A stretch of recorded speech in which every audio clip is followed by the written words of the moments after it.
اور یہ امتحان بہت بڑے بڑے حضرات کے اوپر بھی آئے. چنانچہ امام بخاری رحمت اللہ علیہ جو اس وقت سید المحدثین کہلاتے ہیں، جن کو اللہ رب العزت نے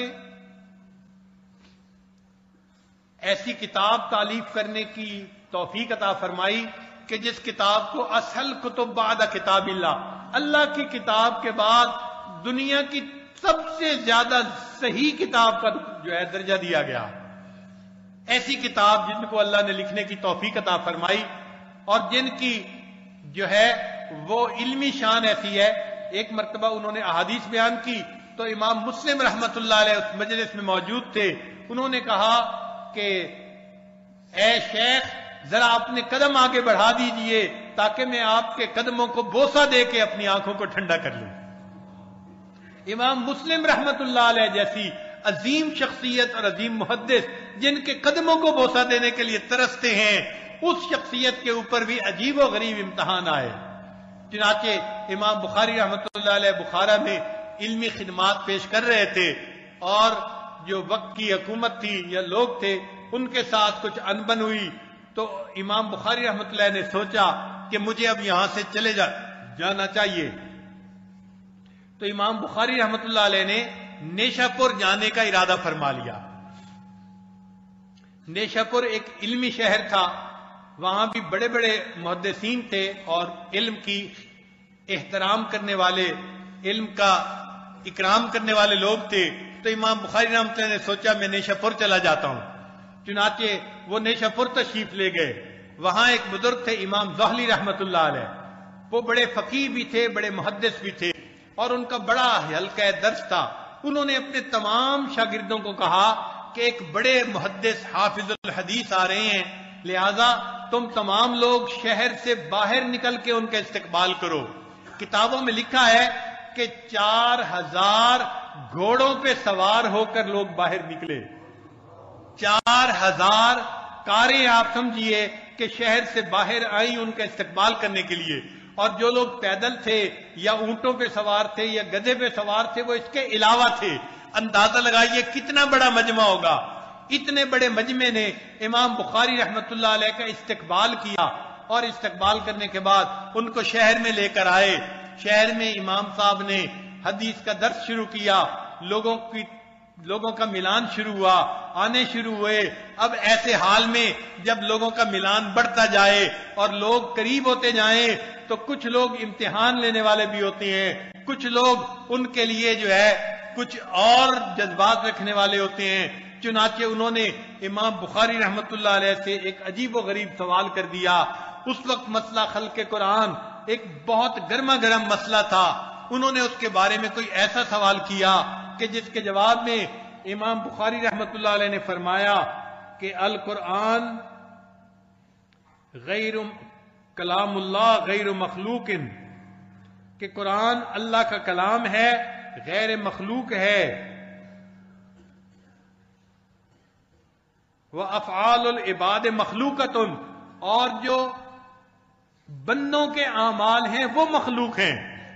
یعنی ہم جو تلاوت کرتے ہیں نا ہمارا عمل مخلوق ہے. اور فرمایا وَالْإِمْتِحَانُ بِدْعَةٌ، اور امتحان لینا کسی کا یہ بدعت ہے. تو امام بخاری رحمۃ اللہ نے یہ جواب دے دیا. اب اس سے لوگوں نے علمی طور پہ غلط فہمی پیدا کر دی. جی انہوں نے کہا ہے کہ قرآن جو ہے یہ مخلوق ہے، حالانکہ امام بخاری رحمۃ اللہ کا یہ مقصد نہیں تھا. اب انہوں نے اس میں سے کوئی معنی نکال کے اس کو اس طریقے سے پیش کر دیا کہ جی یہ عالم جو ہیں یہ تو قرآن کو مخلوق کہتے ہیں، لہذا ان کے خلاف لوگوں کے درمیان بات کرنی شروع کر دی. جب بات کرنی شروع کر دی تو لوگوں کے جذبات میں ان کے بارے میں کدورت آنی شروع ہو گئی. وہ لوگ جو شہر سے باہر نکل کے امام بخاری رحمۃ اللہ کا استقبال کرنے کے لیے گئے تھے وہ اتنے بدگمان ہو گئے، اتنے بدظن ہو گئے کہ وہ آنا بھی نہیں چاہتے تھے. اور جو علماء تھے انہوں نے اپنے شاگردوں کو بھی منع کر دیا. امام زہری رحمۃ اللہ علیہ نے اپنے شاگردوں کو منع کر دیا کہ تم ان کی مجلس میں مت جاؤ، یہ شخص جو ہے اس کے عقائد ٹھیک نہیں ہیں.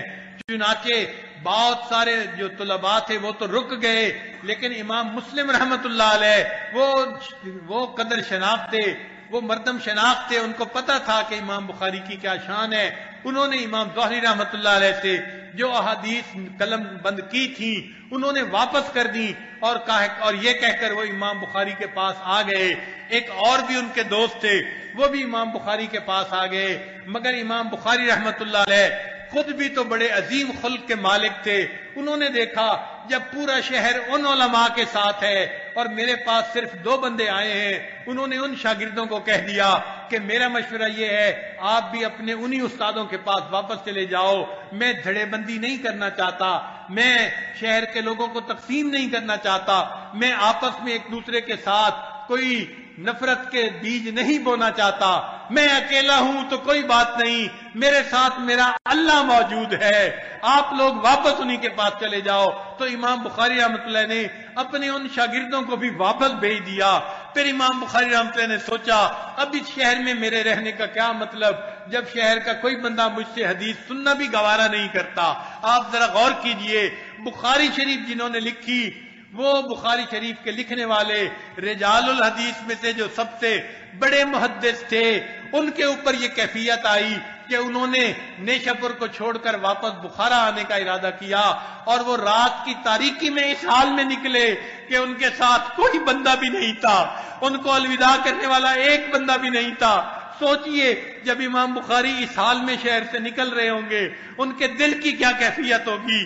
یہی شہر تھا، سارے لوگ امٹ پڑے تھے اور انہوں نے استقبال کیا تھا، اور آج غلط فہمی کی وجہ سے لوگوں کو اتنا بدگمان کر دیا گیا کہ میں اکیلا اس شہر کو رات کی تاریکی میں چھوڑ کے جا رہا ہوں۔ امام صاحب واپس بخارا شہر آ گئے اور وہاں آ کے آپ نے پھر علمی کام کرنا شروع کر دیا۔ اللہ کی شان، اللہ تعالیٰ امتحان بھی اپنے نقطے تک پہنچاتے ہیں۔ پھر امتحان آیا کہ گورنر خالد تھا بخارا کا، اس نے سوچا میں اپنے بچوں کو جو ہے علم جو ہے اس کے لیے بھیجتا ہوں، تو امام بخاری رحمۃ اللہ سے بڑا ان کو کوئی استاد نظر نہ آیا، اس نے اپنے بچوں کو بھیجا۔ امام بخاری رحمۃ اللہ نے گورنر کے بچوں کو پڑھانا شروع کر دیا۔ گورنر نے کہا کہ میرے بچوں کو آپ الگ پڑھائیں، عام بچوں کے ساتھ نہ پڑھائیں۔ امام بخاری رحمۃ اللہ نے فرمایا کہ میرا درس تو سب کے لیے ہے، غریب آئیں گے یا امیر کے بچے آئیں گے سب یہاں پر برابر ہیں۔ لیکن گورنر کو اس بات پہ غصہ آیا کہ اس نے میرے بچوں کو الگ کیوں نہیں وقت دیا۔ اس نے ہیلا بہانہ کر کے امام بخاری رحمۃ اللہ کے متعلق ایک حکم نامہ جاری کر دیا، آپ بخارا شہر میں نہیں رہ سکتے، آپ کو یہاں سے نکل جانے کا حکم دیا جاتا ہے۔ اب امام بخاری رحمۃ اللہ علیہ پھر دوبارہ پریشان ہوئے کہ نیشا پور گیا تھا، واپس بخارا آنا پڑا، اب پھر شہر کے حاکم نے نکل جانے کا حکم دیا، نہ جائے ماندن نہ پائے رفتن، جائیں تو کہاں جائیں، زمین تنگ ہو گئی تھی۔ چنانچہ امام بخاری رحمۃ اللہ علیہ نے دل میں سوچا کہ علمی شہر سمرقند ہے، بڑے علماء ہیں وہاں پر، میں وہاں چلا جاتا ہوں، علم کی خدمت کرنے کا موقع مل جائے گا۔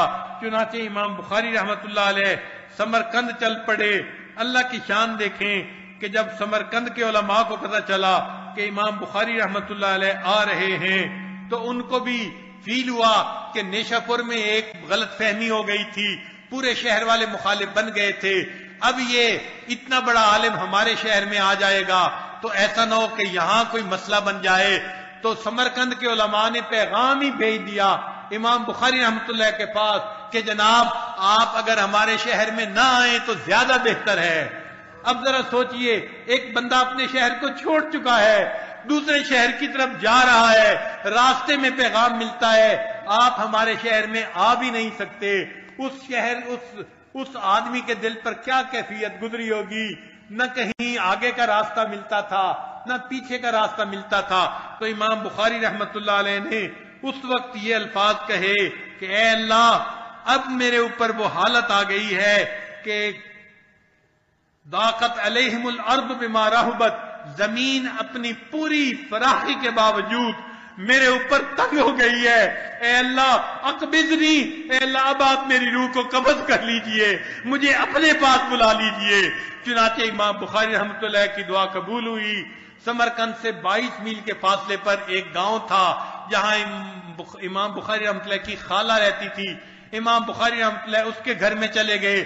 چھوٹا سا گاؤں تھا اور باقی جو ایام تھے وہ امام بخاری رحمۃ اللہ علیہ نے وہاں پر ادا کیے، وہاں پر گزارے. اور وہیں پر امام بخاری رحمۃ اللہ علیہ کو رمضان مبارک کے اندر جمعے کے بعد موت آ گئی. اللہ تعالیٰ نے ان کو اپنے پاس بلا لیا. اللہ کے ہاں یہ مقام تھا.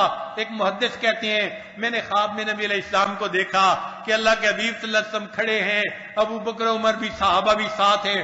میں نے پوچھا اے اللہ کے حبیب صلی اللہ علیہ وسلم آپ کیوں یہاں کھڑے ہیں؟ تو فرمانے لگے کہ میں محمد اسماعیل جو ہے اس کی انتظار کر رہا ہوں. تو فرماتے ہیں کہ میں ان کا انتظار کر رہا ہوں. وہ فرماتے ہیں کہ میں نے خواب جب دیکھا اٹھا تو میں نے وہ تاریخ اور وقت لکھ لیا. کچھ دنوں کے بعد اطلاع ملی یہ وہی وقت تھا جب امام بخاری کو موت آئی تھی، ان کی وفات ہوئی تھی.